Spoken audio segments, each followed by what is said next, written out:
So, starting these videos always feels insurmountable. There are so many things that I want to do, that I want to say, that I want to speak into existence. But I also know that the attention span is limited. And so I have to, adjust to that. But I want to speak about something that I experienced when I was editing the last video. As many will have seen on my Instagram, then my computer decided to fuck off. Or rather, I fucked off my computer. I had an accident, so only 20% of the screen is visible. The computer works fine. Well, it is very slow, it's old, but it works. Just that the screen is inaccessible, which makes the editing process a lot more tricky, and it takes a longer time.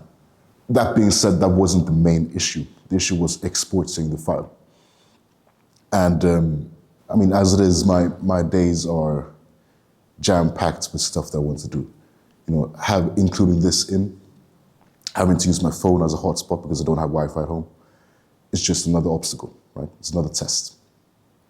And so, throughout the course of, between Saturday morning from 4:30 until Friday, 2:00 maybe, the next week, obviously. I think that all in all I had maybe like 40 hours of trying to export this file. It takes 1 or 2 hours at a time.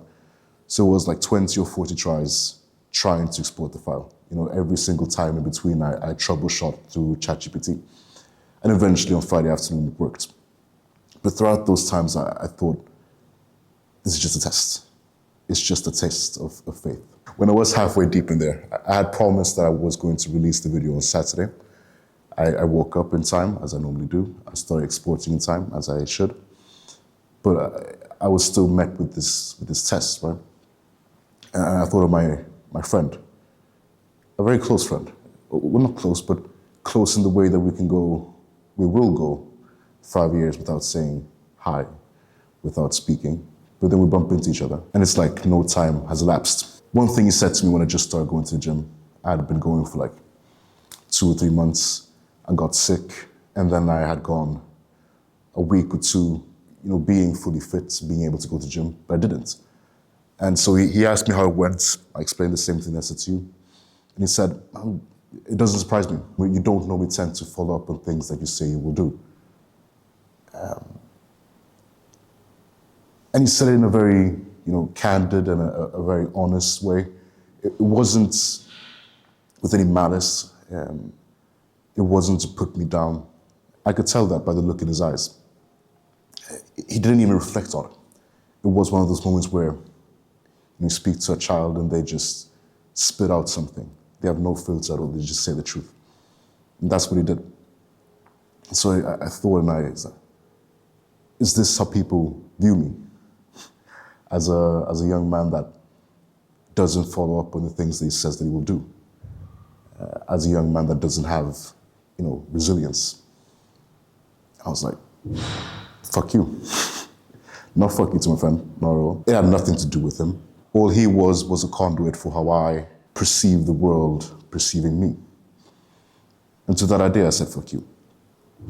And so I made a point from then on to be the opposite, to be a man that does follow through on everything that he says, that over-exceeds, that over-delivers, that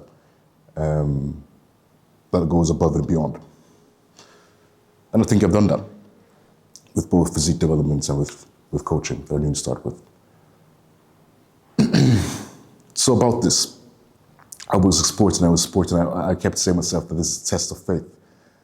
And to wrap up this part of the story, I thought of my dad, and I thought of things that he said to me during my childhood. As I said, I started reading the Bible, and I thought of Abraham.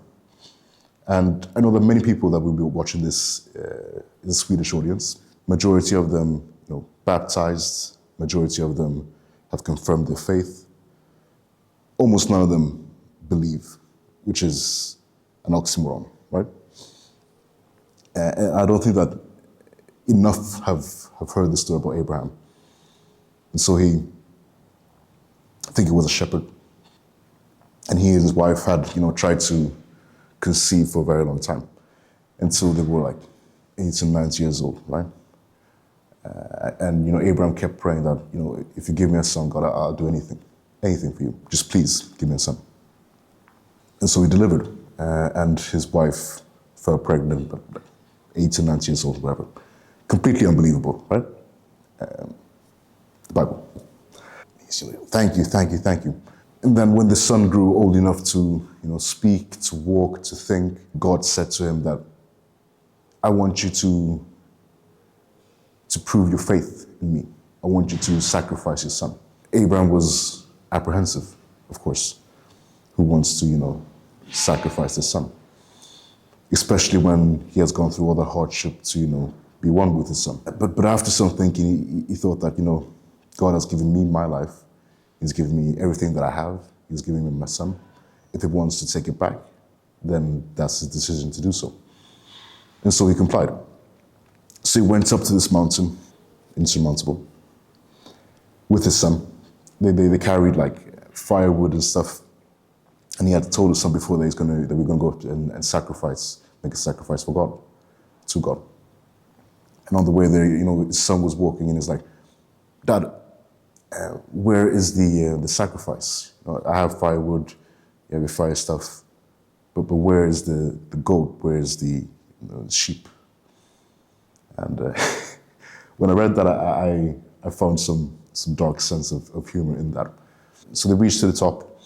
Abraham had strapped him down or whatever, and he was about to penetrate his chest with the blade. When all of a sudden he heard a very loud stop. It was God. He said, stop. He said that, okay, you've proven your faith to me. You've proven that you will do anything in my name, in my glory. So don't sacrifice your son. Right? And in exchange for this belief, in exchange for going through with this test, Abraham and his descendants were granted, they were to become plentiful and they were to become abundantly rich and successful and prosperous and all those things. Right? So what I want to have said here is that you meet hardships. The only way to think of it is just a test. It's just a test of faith. It's a test of faith to prove whether all those people, these friends that said, well, I expected that of you, were right. It's a test to show if those voices in your head were right. It's a test to show if you're wide enough or strong enough. It's all a test. So be the change you want to see in the world. Today we're training legs. First time you've come along for that. I've mimicked my hamstring, my knees, so I'm good to go. I had a terrible sleep last night. And so we'll do what we always do when we step into the gym. We'll, balance rationality with meathead. We'll see what we're able to do. We'll take calculated risks. And we'll progress, as we always do, one way or another. So session will be here. We're here. Let's get started. So, biceps at the start of legs. Why? I'm not going to give you an answer, except for programming to your needs. The reason I choose to do this over, say, a preacher curl, where I could be able to, brace my upper arm, is I just like it more. I feel that being able to flow with the ebb and flow of the weights, I know it just feels better than being locked in a preacher curl. At times, not always, but definitely at the start of the session, where I'm not, warm enough. It just feels like being able to flow with the weight. I get a better yield from it. One could argue that this position is a bit too crunched, but I almost feel like I'm braced better in the position compared to being more externally rotated.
So to advanced trainees, you might look at this and wonder what this is, which is entirely understandable, because I haven't seen this being used anywhere else except for me.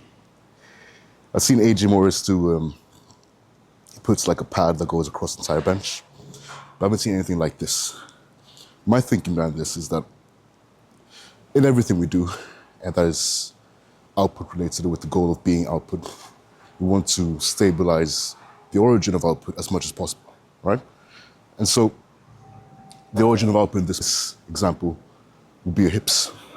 The more locked in we can be throughout the hips, the more we'll be able to output, and the more mechanical tension we'll be able to place on the adductors.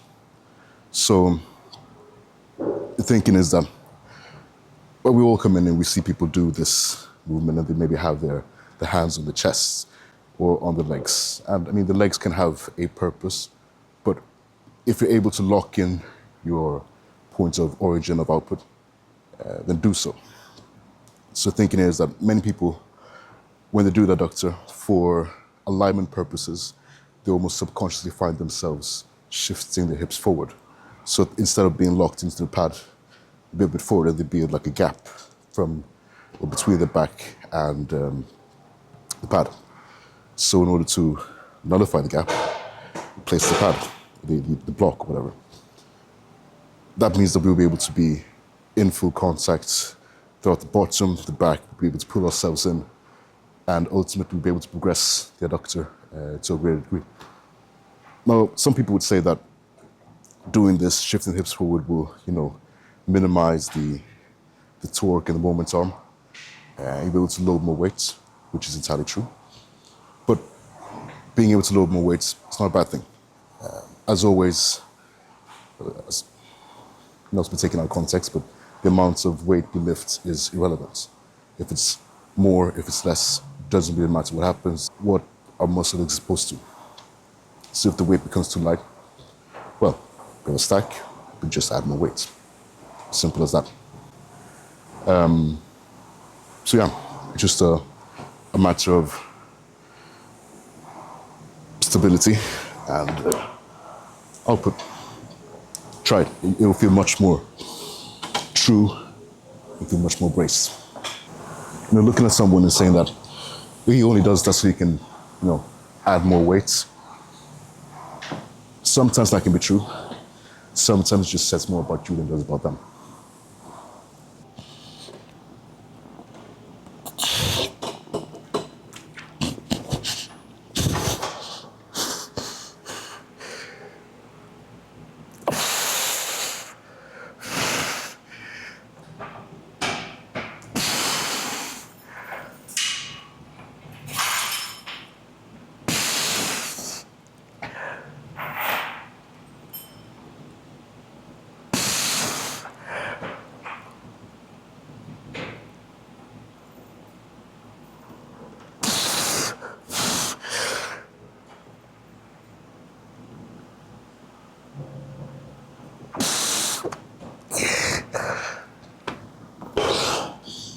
So I wasn't entirely happy with how the last set went. I think I've dipped too far down into the rep range to where the work that's being done isn't as productive as it could be. So I backed off the way. even more than I planned, so I can potentially get more reps and get more productive work done.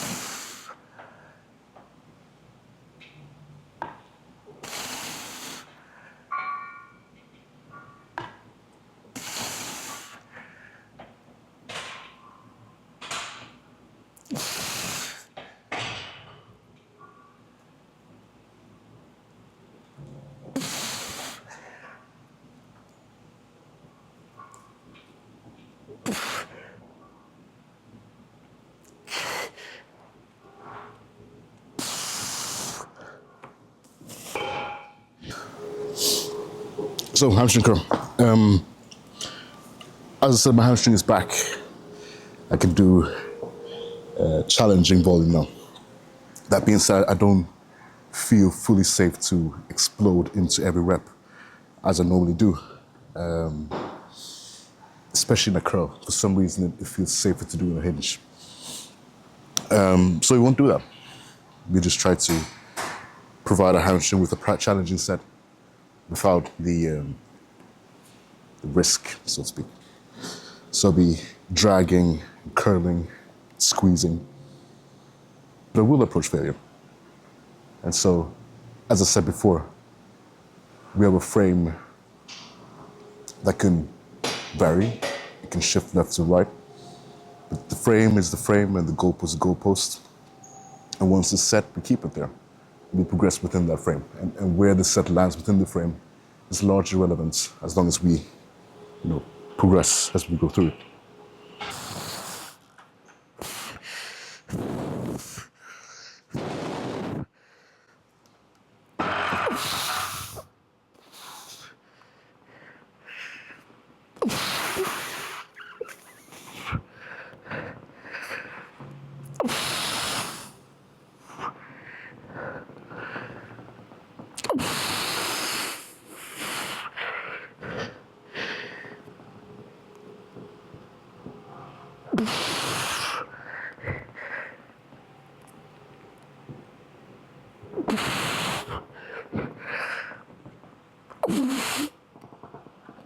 Ash!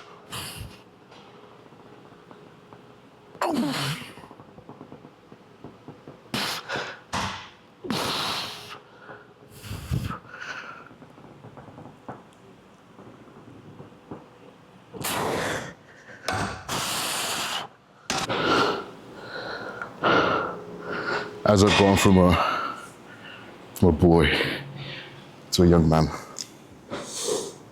as I've moved out of my childhood home, as I've, started living with myself, by myself, and pursuing my own goals, I've realized that nobody's coming to save me.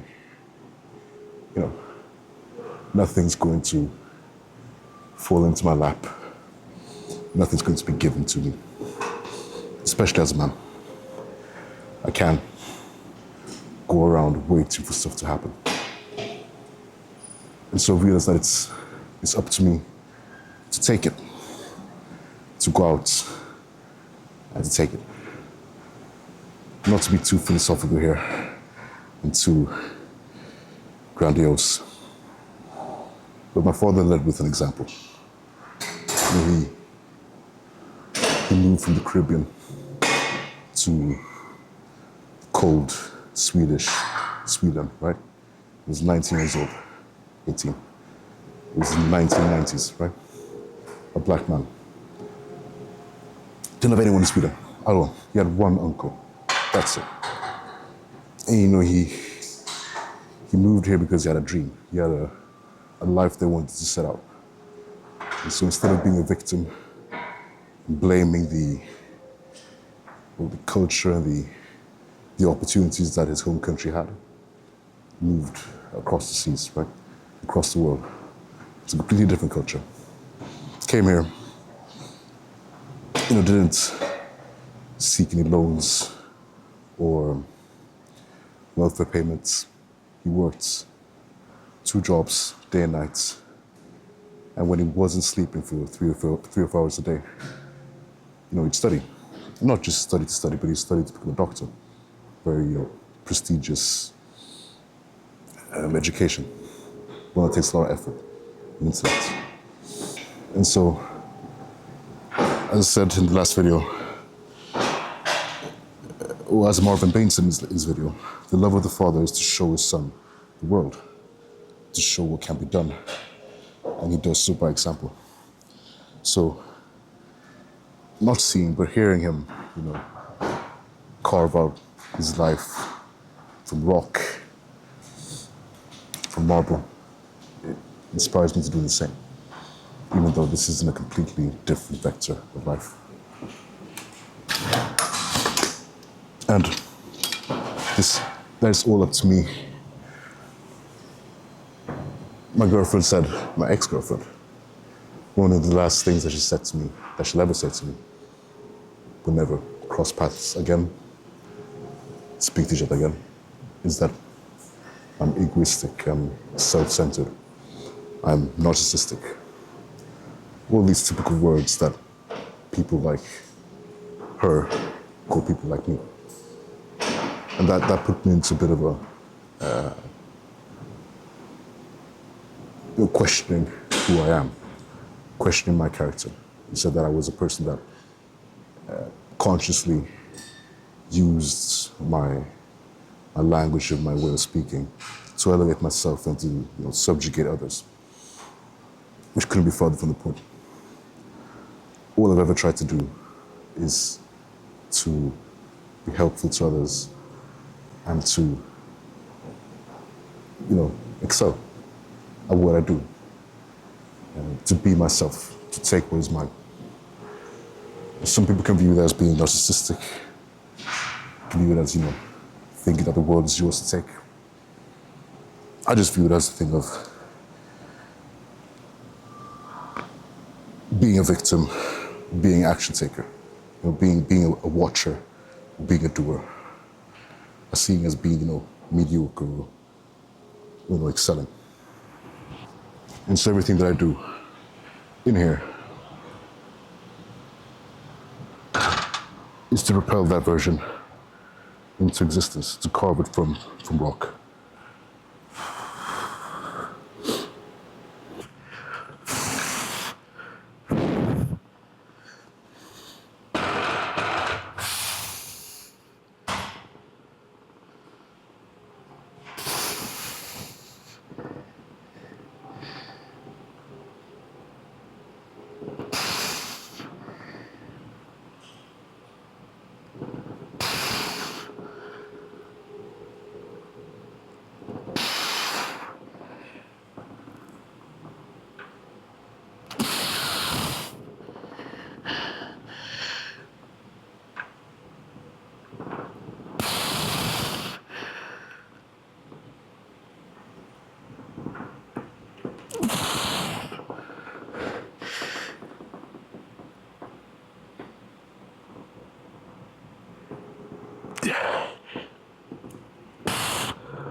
This is the one. This is the one that counts. So in these moments, as I've said before, I think of everything that I could do, I could be, that I choose not to do, not to be. Recently also started thinking of all the people that put faith in me, people that believe in me, in what I can do, in who I can be. And that's not only over to myself, and only over to the people that I exclude, but over to them as well. And so there's no way that I'm not coming away from here without having 6 reps.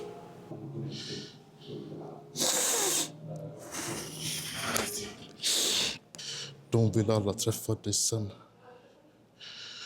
Hatar det där.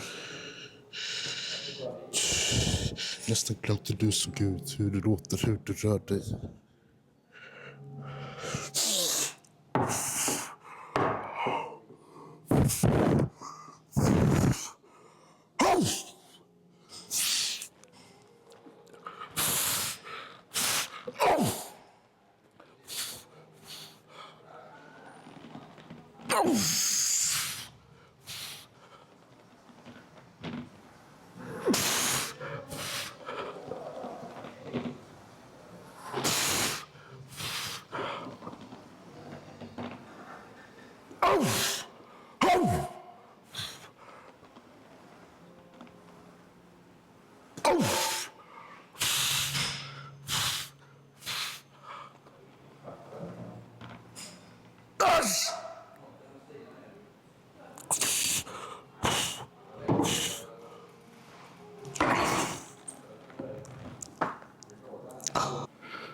So it's the first time I did this leg press.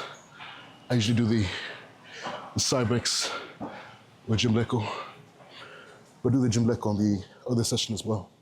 So I've started exploring different alternatives for the sake of variability and progression. The Cybex pings my adductor a bit too much. The pre-core feels a bit too slanted. And this one, the handles are a bit too far down, despite my long arms. Am I being picky? Yeah, but nature of the game.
So, short outro, something that I've managed to forget, repress, suppress.